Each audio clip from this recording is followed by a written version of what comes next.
Nós sempre temos a expectativa de que Deus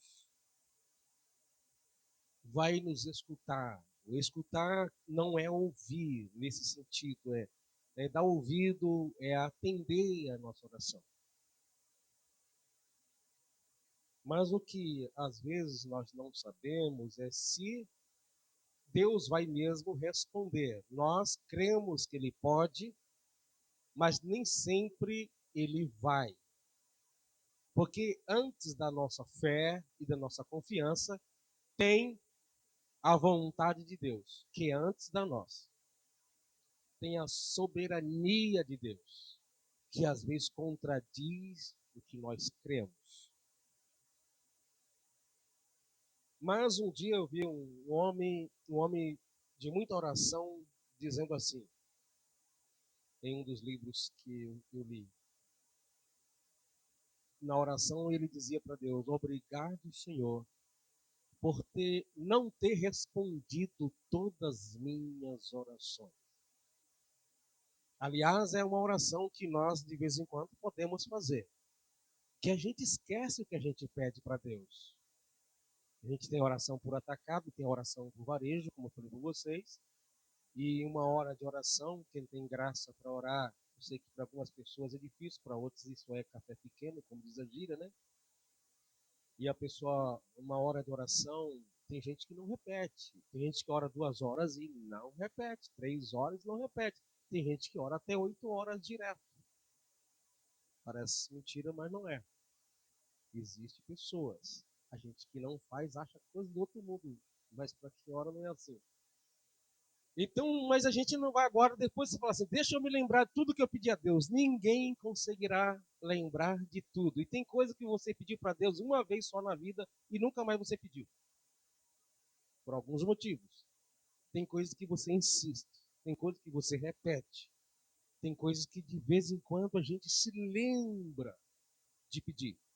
Envolve pedir por nós, pedir pelas pessoas, pedir por quem já nasceu, está vivo, que a gente não vai orar por quem já morreu, mas oramos até por aqueles que vão nascer, pela geração futura. O próprio Jesus orou pelos seus discípulos e orou também por aqueles que ainda haviam de crer. Então envolve vários momentos da vida a oração. A oração pode ser em ação de graça, você sem fazer pedido, apenas agradecendo. A oração pode ser em forma de súplica diante de Deus, quando você chega com uma forma de implorar, por favor, Senhor, me socorre. A oração pode vir em forma de clamor, porque a súplica pode ser em voz alta, pode ser em voz baixa, pode ser de coração. O clamor já é em alta voz. Então a oração ela pode ser de oração chamada de deprecação.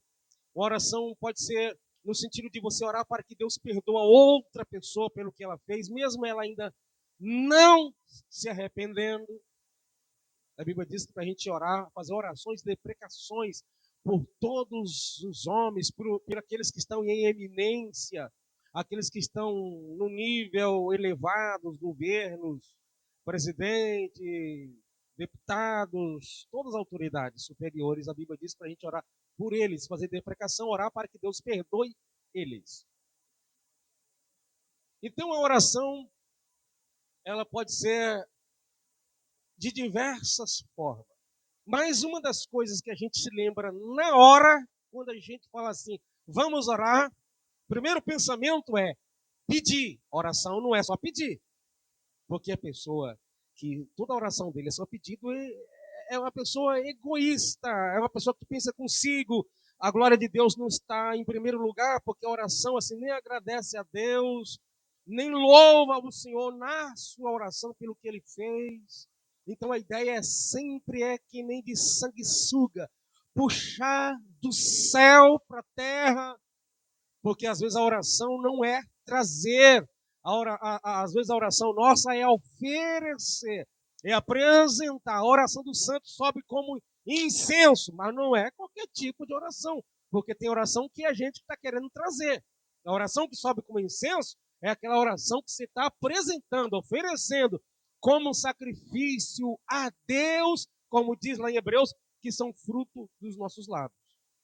Mas, em tese, o primeiro pensamento é, irmãos, ore. Você está falando para a pessoa assim, peça, clame, busque. Não é errado, só que não pode se resumir apenas isso. Seria uma pobreza de espiritualidade se toda nossa oração fosse só pedir, pedir, pedir, pedir. Tem que ter ação de graça, adoração, louvor. Nesse caso, louvor não é cantar. É quando você chega diante de Deus, Senhor, tu és santo, tu és lindo, tu és bonito, tu és maravilhoso. Você está louvando a Deus. Isso é louvar. Se um cântico não tem palavra assim, ele é música evangélica, não é louvor. Então, louvar é elogiar alguém. Quando você elogia alguém, você está louvando alguém. Parece estranho, mas louvar não é a mesma coisa que adorar. Por isso se louva a Deus, se louva as pessoas.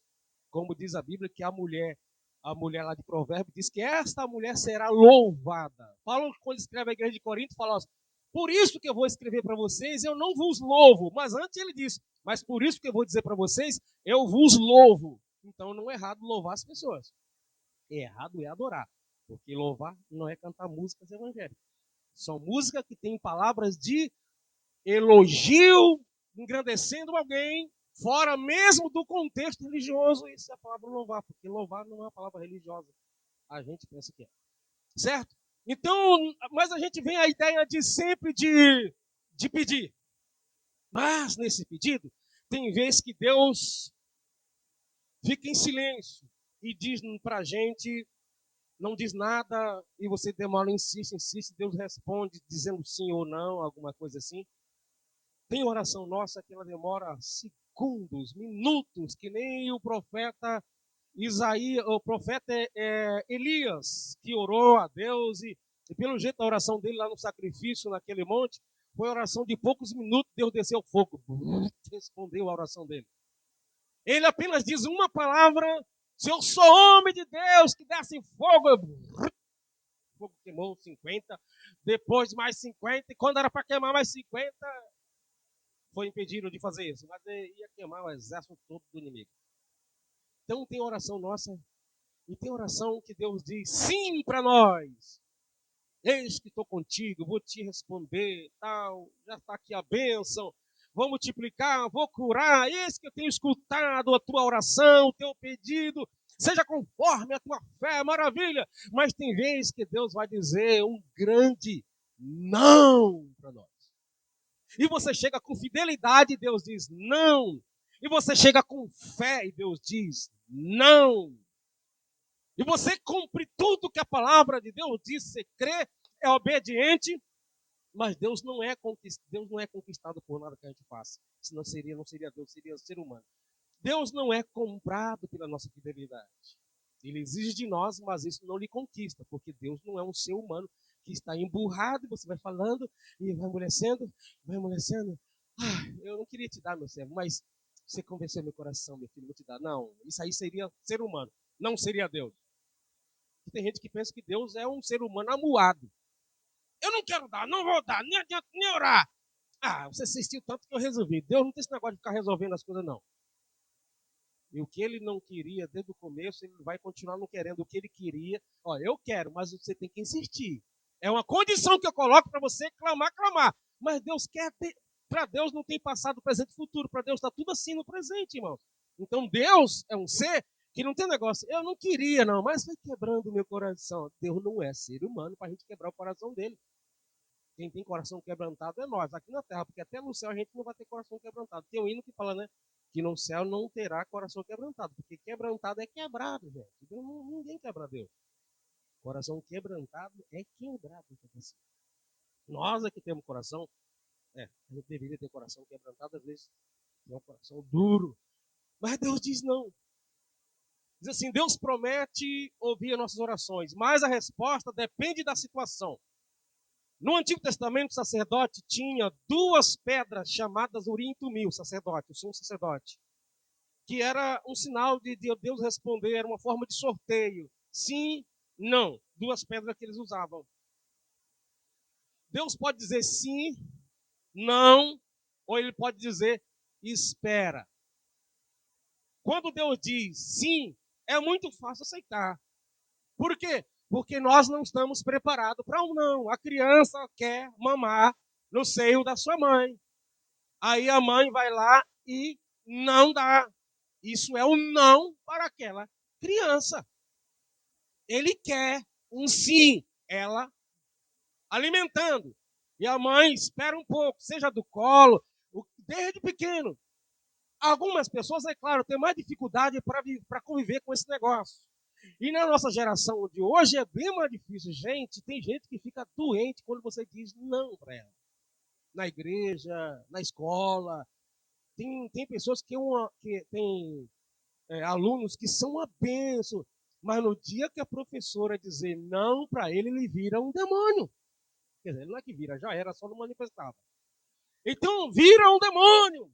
Não, que eu não vou ser dizer não para mim.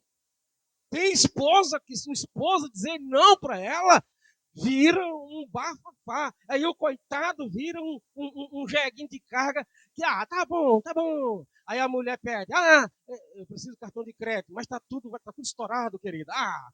Mas se fosse com seus amigos, se fosse para comprar sapato, você compraria e fica aquela pressão, aquele terror. E o marido vai lá e cede. Isso é um saco de batata, um camarada desse. Vai lá e aceita tudo, daqui a pouco tá estourado, é todos os dois, não é só ele. Porque ela não sabe dizer não. Ele faz de tudo. Claro que não é por amor a ela, por amor a ele, né? Ele quer evitar danos maiores contra a própria vida. E não quer dizer não para ela porque sabe do dano que pode causar a si mesmo. Então o ser humano está nessa geração, principalmente agora.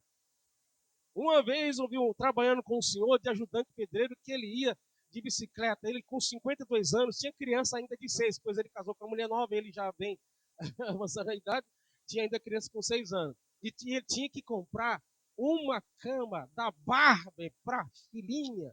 Era uma cama e que tinha Barbie, tinha mais o quê? Era um conjunto. Não dá nem produto deitar, mas era uma caminha, tudo bonitinho. E ele comprou na época, tem quase 10 anos isso, né?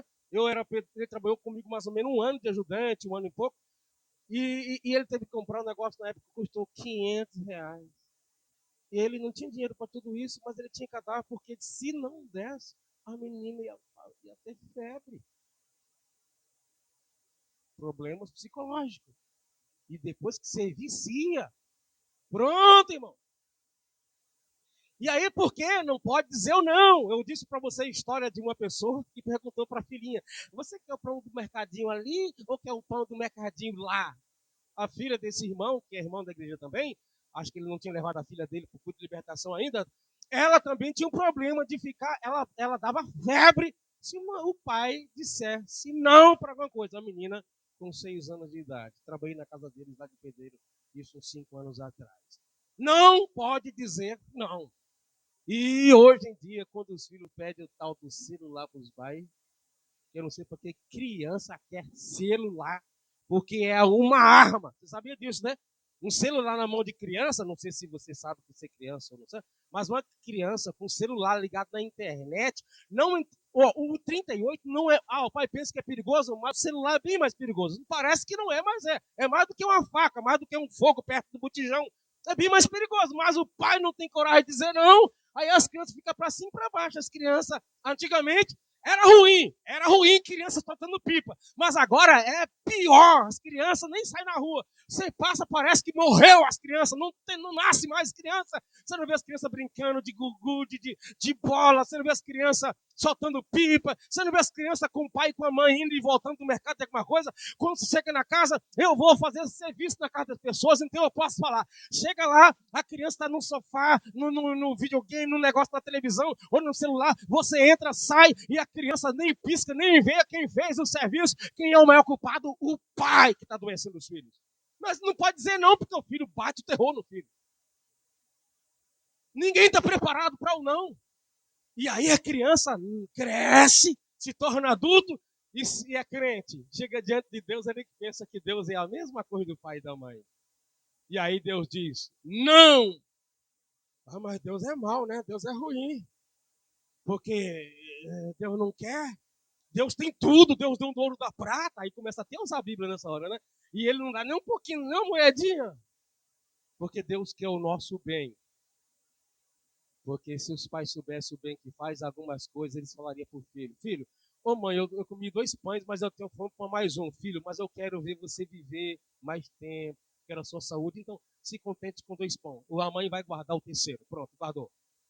Ah, enquanto meu filho quiser, irmão, vai me dar comida para o filho. Aí o filho come, o menino come com pão aqui, outro aqui. E com um copo de meio litro de chocolate. Se dizer não, aí lá na frente vai dizer, já não tem mais filho como era antigamente. Não, não, não, não. Volta atrás. Já não tem mais pais como era antigamente. Porque o filho é o reflexo, quase 100%, não é 100%. Mas os filhos são reflexos dos pais. Você vê, os pais vão acordar a criança para a creche, 6 horas da manhã. Oh, meu Deus, oh, que frio, meu coitadinho, mas obrigado a ir. Aí aquelas crianças tudo molengona. Criança tem 2 anos. Por quê? O pai vai alimentando. Aliás, isso começa na barriga. A mãe já começa com aquelas palavras, porque as crianças recebem a mensagem, não sei como, mas a criança lá no ventre já começa. Você viu as mães que maltratam as crianças falando, eu não quero essa criança foi ver fora do tempo, não sei o quê. A criança nasce sempre com algum probleminha relacionado. Percebe que uma casa que o marido e a mulher são muito amantes um do outro, que tem uma gravidez, as crianças nascem com características diferentes. Porque já se alimenta, não sei como, se ela escuta, mas já se alimenta antes de nascer. Tem criança que já nasce com problema. Quando o casal é problemático, a criança nasce já assim. Então nós temos o problema do não. Pastor, eu quero cantar oportunidade, eu quero oportunidade hoje, pastor, para cantar o hino. O pastor fala, o tempo já se esgotou. Deixa para o próximo culto. A pessoa já volta para casa. O pastor dá 100 oportunidade para a irmã Ângela. Mas eu pedi hoje, ele não me deu oportunidade para cantar. Eu pedi para dar só 5 minutos. O pastor não deixou. Não, não.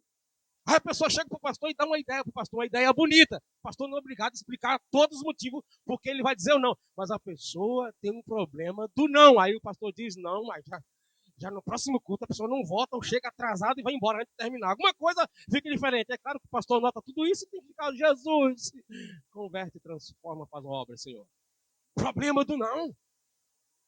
Gente, o que está acontecendo? A gente fica. O não das pessoas nos irrita.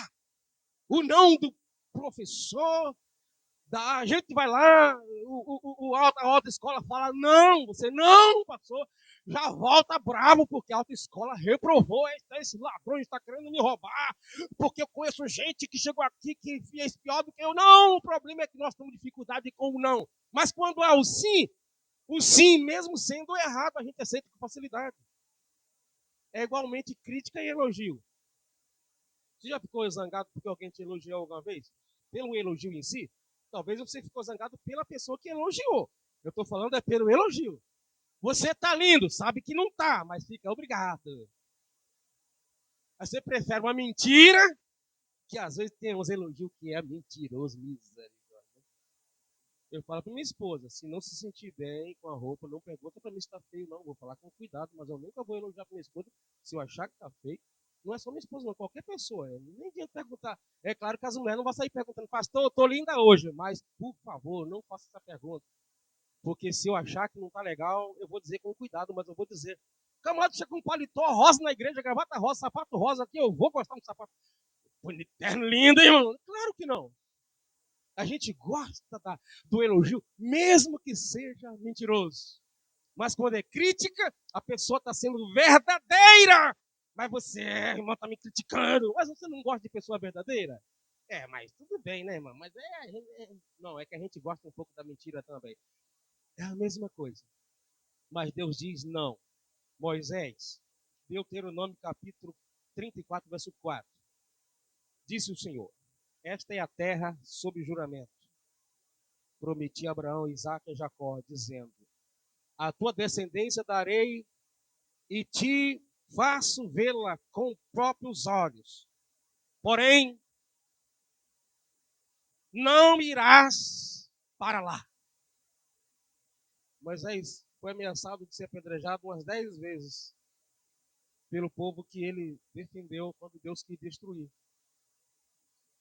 Mas Moisés, como já disse para os irmãos aqui, era para ter falado com a rocha, dado ordem à rocha para dar água na segunda vez. Moisés foi lá e fez discurso, não honrou o nome do Senhor. E Deus disse: você e esse grupo de murmuradores aí não vai entrar na terra prometida. Sabe o que Moisés fez? Moisés foi orar. E Deus disse: não. Chega, Moisés. Não me fala mais nisso. Não peça para mim. Não ore a mim pedindo para entrar na terra. Tu verás daqui, de longe, mas não vai entrar lá. Deus ainda fez ele saborear a terra que mana leite e mel de longe. Olha lá, a terra que eu prometi a Abraão, tá vendo? Mas tu não vai entrar. Deus deixa entrar. Basta. Não fala mais nisso.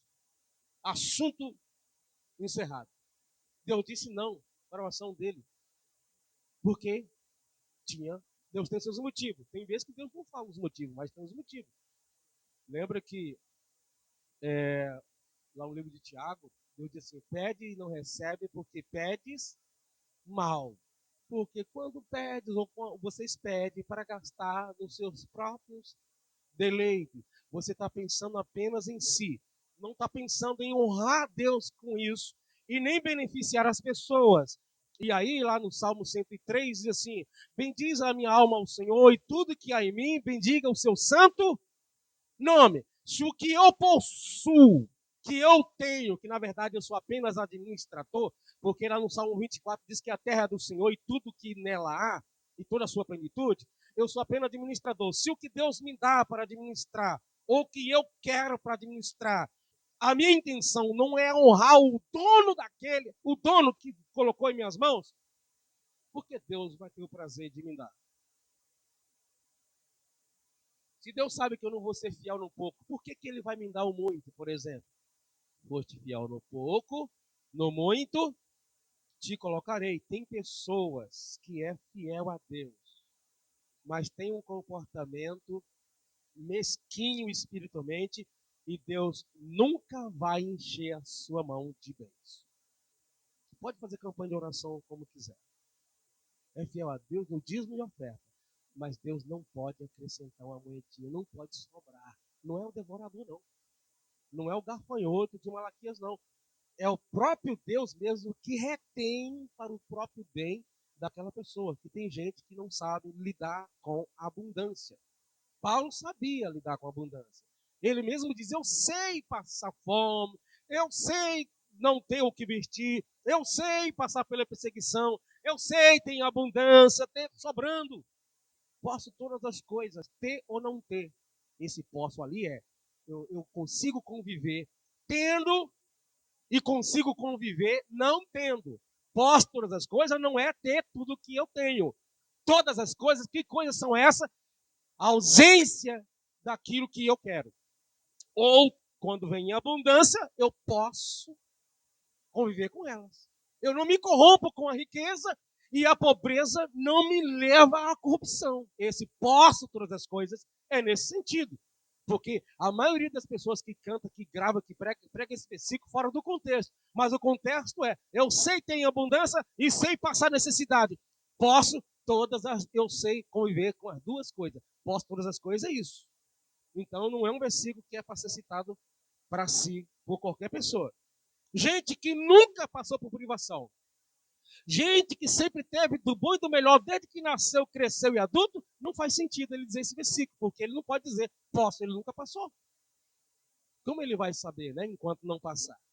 Então esse versículo aqui, para quem tem, já passou por aquilo que tem, aquilo que não tem, porque ali não é a ideia de adquirir, mas conviver mesmo não tem. Davi entendeu o não de Deus com trabalho. Primeiro Crônica. Essa aprender o curso de teologia que não existe primeira crônica, né? Primeiro livro é masculino, então primeiro, assim como as epístolas é sempre no feminino. E no Antigo Testamento é masculino, a linguagem é primeiro crônica, 22:8. Porém, a mim também veio a palavra do Senhor dizendo: tu derramaste sangue em abundância e fizeste grandes guerras. Não edificará casas no meu nome, porquanto muito sangue tem derramado na terra, na minha presença. Qual foi o não de Deus? Não poderia construir o templo para Deus, porque Deus disse não. Você, Davi, tem muito sangue nas mãos. Quem vai construir vai ser o filho seu que ainda vai nascer. Tu preparar, Davi preparou os materiais, mas tu não vai fazer um templo. A intenção de Davi era fazer um templo que foi feito por Salomão, seu filho depois. Era fazer um templo para Deus. Uma coisa gloriosa. Os materiais foram preparados pelo seu filho, ou pelo seu pai. A intenção de Davi era boa, mas Deus disse não. A gente precisa observar isso. A gente chega na igreja e fala assim: hoje eu vou levar R$ 100 de oferta para oferecer para Deus. Deus pode dizer sim, obrigado. Eu também não falo obrigado para ninguém. Né? Deus dizer sim, me agradou. Né? Deus agradeceu pelo ser humano, é demais, né? Sim, tem me agradado. Apesar que eu não preciso, mas eu recebo como oferta. Mas Deus pode dizer: não, fica com a tua oferta para ti. Agora, o pastor que vai receber, ou os obreiros, vai saber do coração de ninguém? Não sabe. Você vai dizer: ó, irmão, Deus não está recebendo a sua oferta. Deus não vai dar essa revelação para o pastor, que vai criar uma grande perturbação na igreja. Mas Deus pode dizer muitas vezes não porque a gente oferece. Eu quero hoje cantar um hino para Jesus. Aí você vai, ensaia e começa a cantar. E Deus pode dizer não. Não, não, eu não quero os seus hinos, não. E quando levantar a mão para orar, eu também não quero a sua oração. E quando sacrificar, eu também não quero teu sacrifício. Então a gente precisa rever que Deus às vezes diz não quando a gente ora. Não quando a gente quer trabalhar para Ele. Tem um porquê. A gente pensa, não, irmão, a Bíblia diz que todo aquele que ia a Deus de maneira nenhuma lançará fora. Deus não está falando de obra ali, não está falando de trabalho, ele está falando de entrega de coração. Alguém que está se entregando para Deus. Deus nunca dirá, vai, volta para trás, eu não quero você aqui. Mas o que a gente chega até Ele para apresentar, muitas vezes Ele vai dizer isso para a gente. Isaías capítulo 1, abra a sua Bíblia aí. Como diz os irmãos, né, quando devolve o microfone, ou quando vai devolver, antes, para não ficar só nas minhas palavras. Antigamente sempre os irmãos falavam isso, né? Se o nosso coração diante de Deus não chegar primeiro do que as nossas ofertas, do que a nossa oração, do que o nosso cântico, o que nós cantamos, pregamos, ofertamos, damos dízimo, Deus vai dizer não valeu de nada. Ainda que a intenção seja boa. Capítulo 1, verso 11. Deus falando para o povo dele: olha, indaga ao Senhor, que me importa os vossos inúmeros sacrifícios? Para que me trazeis tantos holocaustos? Foi o próprio Deus que estabeleceu, mas agora para que você traz isso para mim? Eis que estou farto de sacrifício queimado, e de carneiro, e da gordura de novilho cevado. Ora, não tenho nenhum prazer no sangue de novilho, cordeiro e de bode. Quem foi que estabeleceu tudo isso aqui? Foi o próprio Deus que disse que era porra fazer. Mas nesse momento ele está falando aí, eu estou enojado disso. Eu não quero. Quem foi que pediu para vocês trazer aqui? Verso 12. Quando vindes à minha presença, quem vos pediu que pisasses no meu átrio? 13. Basta, basta de trazer minha oferenda sem sentido. Elas são para mim como incenso abominável. Luas novas, que era a festividade que eles tinham, sábados e celebrações. Não consigo suportar nenhuma das vossas reuniões, do culto de vocês, assembleias. todas sempre repletas de iniquidade. E as vossas comemorações de lua nova e as vossas festas fixas, eu os tenho detestado. Tornaram-se um fardo repugnante para mim. Estou cansado de suportar tais atitudes. 15. Quando estenderdes as mãos, eis que esconderei os olhos de vocês. Eu vou me esconder de vocês. E ainda que multiplique as vossas orações. Multiplique o quê? Não mais ouvirei. Ó, não mais ouvirei. Porquanto as vossas mãos estão condenadas, cheias de sangue inocente. 16. Ide! Agora vocês querem que eu receba o sacrifício de vocês, a oração de vocês, o cântico de vocês? Versículo 16. Ide, lavai-vos, purificai-vos, tirai da minha vista as vossas muitas más obras, cessai imediatamente de praticar o mal. Aprendei a fazer o bem. Quer que eu receba o sacrifício de vocês, a oração de vocês? Aprenda a fazer o bem, tenha boas obras, porque tem gente que pede tanta coisa para Deus, mas nunca pensa em doar nada para ninguém. Tomara que aqui não tenha aqui nessa noite, mas tem pessoas que congregam um ano inteiro numa igreja, nunca trouxe, nunca levou para algum lugar uma campanha do quilo, sempre dizendo, não posso, não tive, esqueci. Não, é o problema do pecado governando o coração. Não é possível que a gente vai ficar um ano inteiro, a gente nunca tem condição de levar um quilinho da campanha do quilo, nunca vai se lembrar. E aí a gente ora, quer que Deus atende a nossa oração. Aí Deus fala assim, você quer prosperidade para quê, meu filho? Se tu não tem dó de ninguém, tu suspeita de todo mundo. Aí eu não vou levar a campanha do quilo, porque o pastor pode estar dando para você aqui, o pastor está ficando com a campanha tudo para ele. Não, não é não. Essa desculpa é para poder não abrir a mão, e Deus está vendo. Então não peça prosperidade a Deus, se você também não queira. Aprenda a fazer o bem, buscai o direito, corrigir o opressor, corrige o opressor, ajuda o outro. Então, sim, vinde, arrazoemos, diz Jeová. Ainda que os vossos pecados sejam como escarlate, eles se tornarão como alvo como a neve. Ainda que seja vermelho como carmesim, se tornarão branco como a lã. Se quiserdes e me ouvirdes, comereis o melhor desta.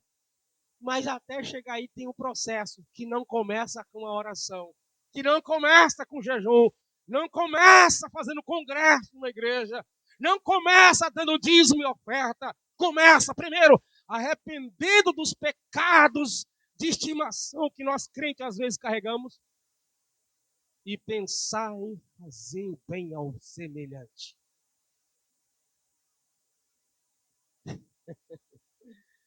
Oh, Jesus, se soubesse não tinha vindo hoje, né? Então Davi tinha uma intenção de fazer. Um tempo, a intenção era boa. Imagina chegar na igreja com a cesta básica, dízimo, oferta, e fazendo tudo aí, mas se o coração não tiver purificado, se não tiver liberto e não for por amor ao próximo, Deus vai dizer, fica com isso mesmo para você, porque para mim não sabe nada. Aí sim, essas obras vai ser como diz o profeta, né? Acho que foi Jeremias ou Isaías, as vossas obras são como trapos de imundícia. Sabe o que é trapo de imundícia, segundo os estudiosos? Eram os tecidos que as mulheres antigamente usavam no período do, do ciclo menstrual.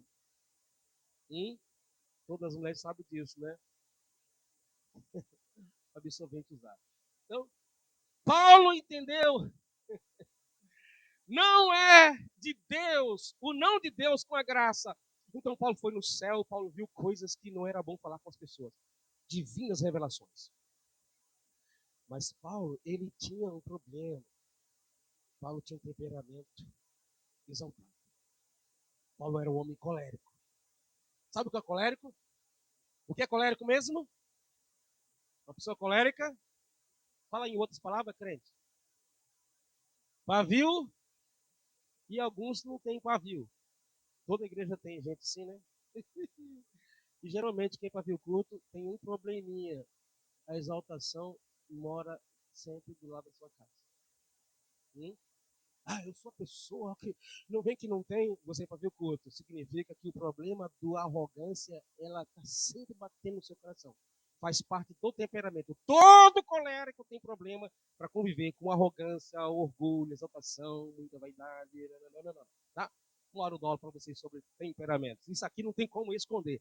Você conversa, não sei você, mas eu dou a parte do seu irmão, a primeira vez que eu vejo ele, não sei se ele é colérico ou não, se ele é melancólico, né? Não é dom isso, né? Acredito que a gente vai convivendo e vai aprender.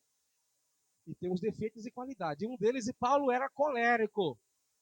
Paulo é aquele negócio que o irmãozinho da igreja ficou falando pelos cotovelos coisa que não deveria e fez coisa, ó, tá disciplinado a partir de hoje, sem conversa, tá excluído. Então, Paulo era desse.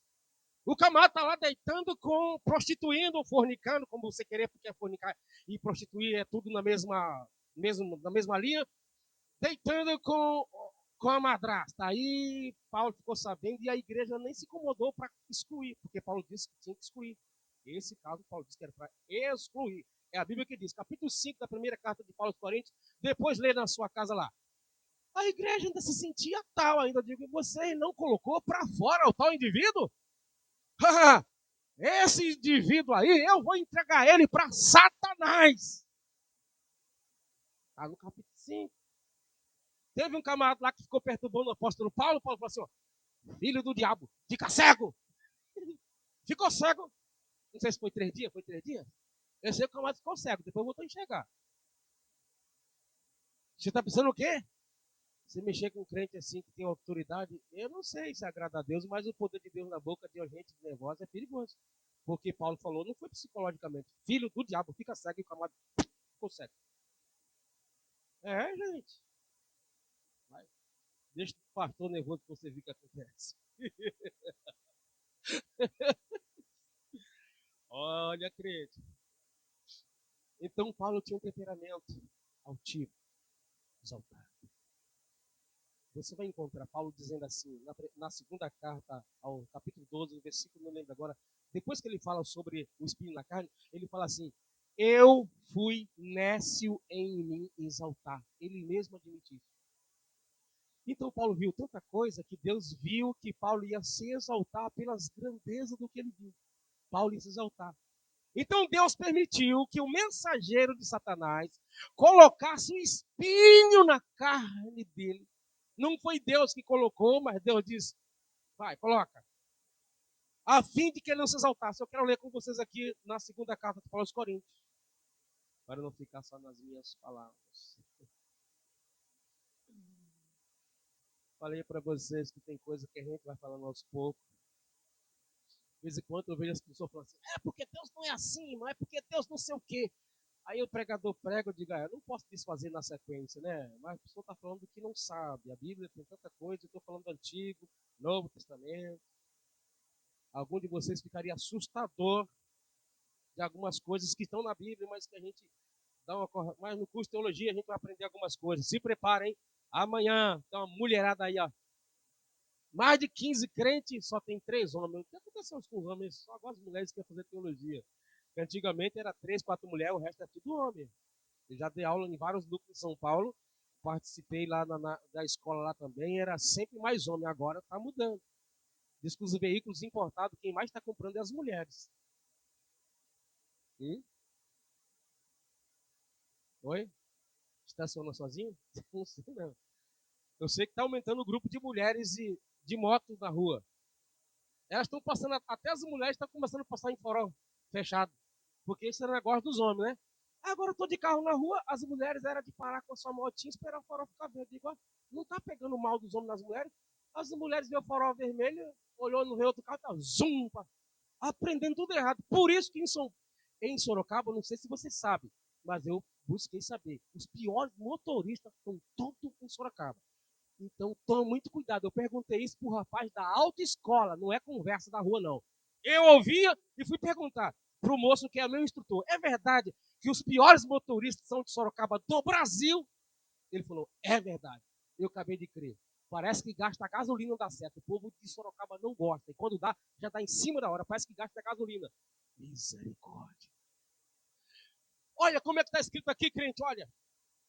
Capítulo 12 da segunda carta. Considerando, pois, se necessário que eu vos exponha as minhas glórias, embora não me seja vantajoso orgulhar-me, passarei as visões e as revelações do Senhor. Segunda carta para os Coríntios 12. Verso 2. Conheço o homem, aqui não queria dizer que é ele, no começo. Em Cristo que há 14 anos foi arrebatado ao terceiro céu. Se foi no corpo, fora do corpo, eu não sei. Não entendo exatamente. Deus sabe. Verso 3. Segunda carta de Paulo aos Coríntios 12, verso 3. Mas sei que esse homem, se isso ocorreu no corpo, fora do corpo, eu não sei. Mas certamente Deus sabe.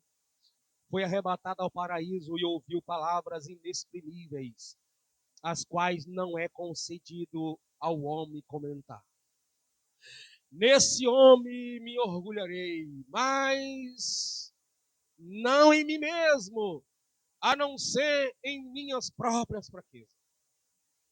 Ainda que eu decidisse gloriar-me, Paulo usa muito essa questão de orgulho, arrogância, que faz parte muito das suas palavras.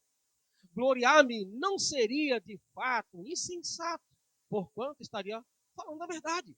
Contudo, evito falar sobre isso para que ninguém pense ao meu respeito mais do que seja capaz de observar em minha vida ou em mim, ou de mim poder ouvir de mim.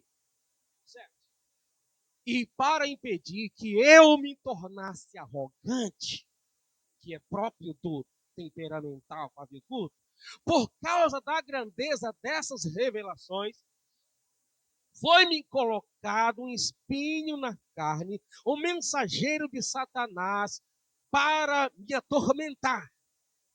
Por 3 vezes roguei ao Senhor que removesse de mim. 3 vezes ele orou: Deus, tira esse espinho de Satanás na minha vida. Entretanto, ele me disse: a minha graça é suficiente.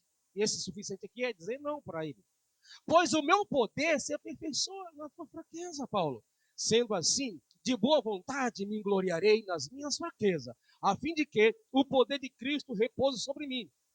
Por esse motivo, por amor de Cristo, posso ser feliz nas fraquezas, nas ofensas, nas necessidades, nas perseguições, na angústia. Porquanto, quando estou enfraquecido, é que eu sou forte. Então, você percebe? Foi colocado, Deus permitiu que isso acontecesse para que ele não ficasse arrogante por causa do dom, por causa das manifestações, por causa da beleza que ele viu lá em cima, e se ufanasse, se achasse melhor do que os outros, e Deus, porque Deus dá graça aos humildes e resiste os arrogantes, os orgulhosos, os soberbos.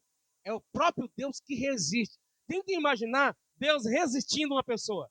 Se você estiver resistindo a alguém, alguém te resistindo, é difícil, pode ser complicado. Agora imagina quando é o próprio Deus que toma a iniciativa de resistir você. Está orando? Mas não vou escutar. Está cantando? Não vou receber. Está pedindo porta? Não vou abrir. Está pedindo para eu fazer tal milagre? Não vou fazer. É Deus resistindo. Muita gente na Bíblia orou a Deus e Deus não viu. Por exemplo, Sansão não, Saul estava vivendo uma vida de pecado, foi orar a Deus e Deus não respondeu, né? O Uri e Tumim, uma das coisas que ele fazia, que se fazia para ter a resposta de Deus, e Deus não ouviu a sua oração. E porque Deus não ouviu a sua oração, é dizer não, ele foi orar, foi pedir uma resposta lá para o espírita. E no final, ele mesmo se lançou em cima de uma espada e morreu. Deus não respondeu para ele de forma alguma e desviado e continuou mais desviando. No princípio, Saul entrou na casa de uns profetas lá e o poder de Deus se apoderou de Saul, que Saul ficou quase pelado. Diz que ele ficou nu, de tanta glória, profetizando no meio dos profetas. Lá na frente, o camarada se desvia. E aí agora você vai ver que ele estava no lugar santo, profetizando agora, mas não é pelo Espírito Santo. Diz que ele profetizava pelos demônios. Vejam o que um cristão pode se tornar: um instrumento de Deus e depois se tornar um instrumento de Satanás, se não saber conviver com a soberania de Deus, fazendo a vontade de Deus. Aí Deus diz não. É aquela pessoa que ora, jejum e fala assim: pastor, eu não consigo sentir, irmão. Já vi gente